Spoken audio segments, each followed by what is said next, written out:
Launch pad के विशाल विस्तार के नीचे टिल्डा अपने स्पेस सूट में चमकती हुई एक अंतरतारकीय यात्रा की तैयारी कर रही है।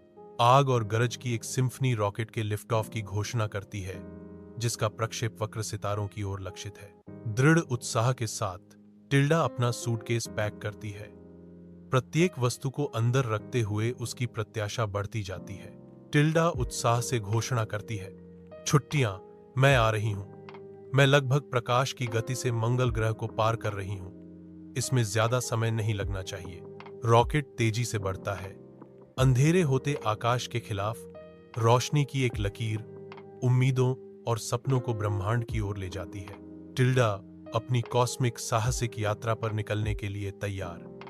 एक स्नैप के साथ अपना सूटकेस बंद करती है। उसकी आंखें अलौकिक प्रत्याशा से चमक रही हैं। प्रोफेसर क्लॉक की प्रयोगशाला में टिल्डा की आंखें अपनी कलाई घड़ी पर जाती हैं, जो परिवर्तन की एक मौन उल्टी गिनती है। प्रयोगशाला में एक विजयी घोषणा गूंजती है, यह हो गया। मेरे लिए केवल 1 वर्ष। मैं 1 वर्ष छोटा महसूस करता हूं। विद्वत्तापूर्ण गर्मजोशी से भरे प्रोफेसर क्लॉक हार्दिक स्वागत करते हैं। वापस स्वागत है टिल्डा। टिल्डा अब स्पष्ट रूप से शांत जवाब चाहती है। प्रोफेसर, मैं इतना शांत क्यों महसूस कर रही हूं? प्रयोगशाला आविष्कार का एक अभयारण्य खोज के वादे के साथ गुंजायमान है। प्रोफेसर क्लॉक मुस्कुराते हैं।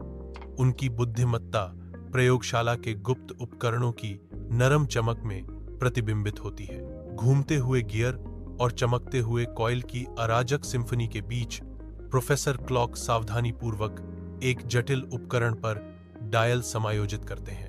टिल्डा की आंखें प्रयोगशाला में इधर उधर घूमती हैं। उसके भीतर भ्रम का एक बवंडर घूम रहा है।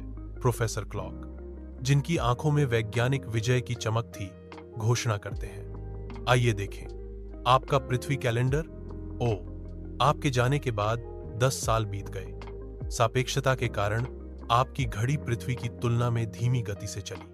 टिल्डा का चेहरा पीला पड़ जाता है, क्योंकि रहस्योद्घाटन उस पर छा जाता है। क्या मैंने 10 जन्मदिन मिस कर दिए? प्रोफेसर क्लॉक समय के रहस्यों को उजागर करते हैं। हाँ, गति और गुरुत्वाकर्षण समय को बदलते हैं।